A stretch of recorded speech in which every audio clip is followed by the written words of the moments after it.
bonsoir. Et nous commençons par un geste qualifié de très habile selon certains observateurs. Un geste de Serge Dassault, le sénateur essonien, n'appréciant pas l'épée de Damoclès au-dessus de lui que peut représenter une levée de son immunité parlementaire par ses pairs, a décidé tout simplement de demander lui-même la levée en question. Et l'ancien maire de Corbeil explique vouloir ainsi démontrer par cette démarche exceptionnelle qu'il n'a rien à se reprocher dans l'affaire d'achat présumé de vote lors de précédentes municipales. Il n'y a donc plus de suspense véritablement et les sénateurs ne devraient pas siéger demain pour se prononcer pour ou contre la levée souhaitée par la justice. La justice qui peut à présent, si elle le juge nécessaire, placer Serge Dassault en garde à vue, mais le sénateur se dit prêt dans ce cas à affronter cette épreuve qui pourra, dit-il, de ce fait lui permettre d'avoir accès à la procédure.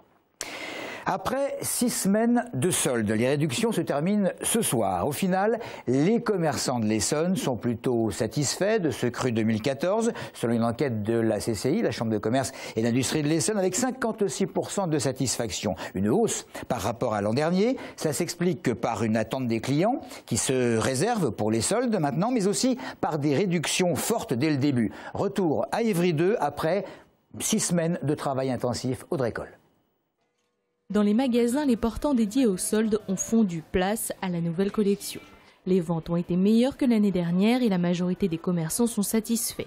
C'est le secteur de la maison qui sort son épingle du jeu avec 75% de satisfaction et ensuite l'équipement de la personne à 55%.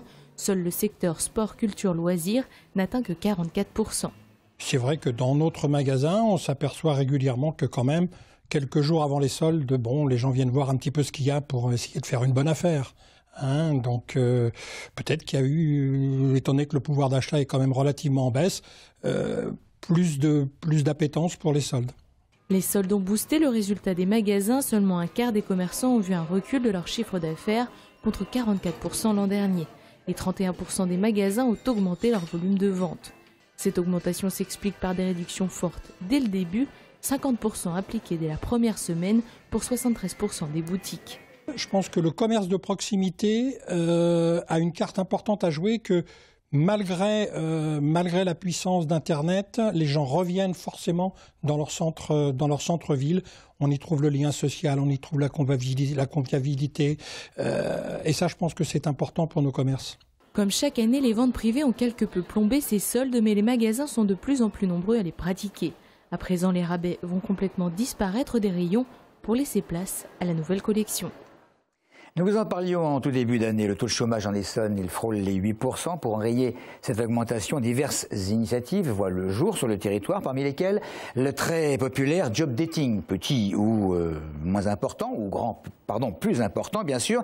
Job dating qui facilite la rencontre entre les entrepreneurs et évidemment les chercheurs d'emploi. Mais alors, quel est l'intérêt de ces salons? Les entreprises n'auraient-elles plus le temps de faire passer des entretiens dans leurs locaux respectifs? Voici des éléments de réponse avec Maxime Lemaine qui s'est rendu ce matin au rendez-vous de l'emploi. C'est à Boutigny-sur-Essonne, dans le sud du département. Les organisateurs du salon en sont persuadés. Si les entrepreneurs sont là aujourd'hui, ce n'est pas pour pourvoir des postes qui ne trouvent pas preneurs, mais bien pour gagner du temps, car le temps, c'est de l'argent. Le petit plus, c'est leur mâcher le travail des entreprises, définir les postes, trouver les candidats. Et c'est leur donner la possibilité de recevoir sur une matinée une dizaine de candidats, ce qu'elles ne peuvent pas faire depuis leur bureau. Stéphane semble apprécier ses services. Ce chef d'entreprise est à la recherche d'un technicien de dépannage informatique. Je passe ma commande, si on peut dire, et puis on m'envoie un petit papier en me disant « venez à telle heure, tel jour ». C'est quand même beaucoup plus facile que éventuellement d'appeler Pôle emploi pour demander ou faire paraître une annonce ou demander autour de soi. Enfin bon, c'est un bon moyen.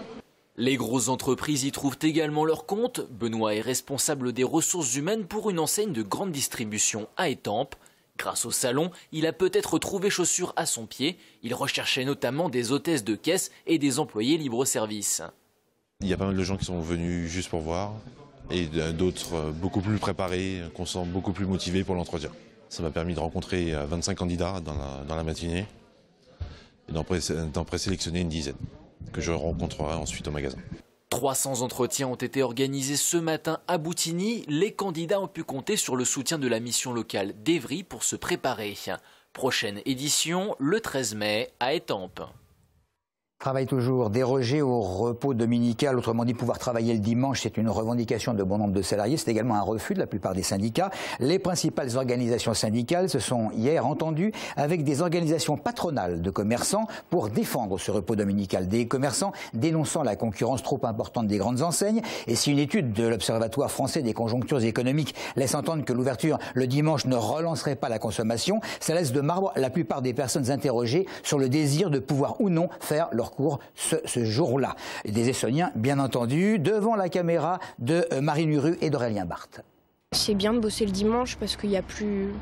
Enfin, c'est plus forcément un jour sacré. Les étudiants, c'est leur seule possibilité de gagner de l'argent et de payer leurs études, donc je suis pour. Les décisions se prennent des fois à deux et c'est bien qu'il y ait des commerces ouverts le dimanche. C'est plutôt mieux de réserver l'ouverture du dimanche à des activités très ciblées.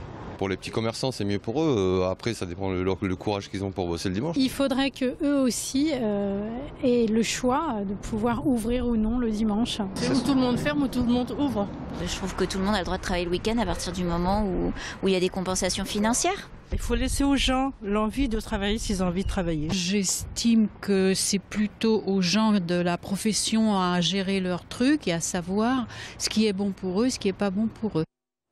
Dans l'actualité, à noter également qu'un employé d'une cinquantaine d'années est mort broyé par une machine de tri de déchets de chantier. Ça s'est passé à Vissou. L'arrestation de 9 jeunes, tous soupçonnés d'avoir participé au viol collectif d'une jeune fille de 17 ans. C'était au mois de mai dernier à Sainte-Geneviève-des-Bois. Et puis le procès aux assises de l'Essonne d'Ali, un homme de 37 ans, accusé d'avoir porté en 98 quelques 24 coups de couteau mortels à un habitant d'Évry. Le suspect s'était réfugié en Turquie. Le procès devrait se terminer ce soir. C'est tout pour l'info. Merci de votre fidélité.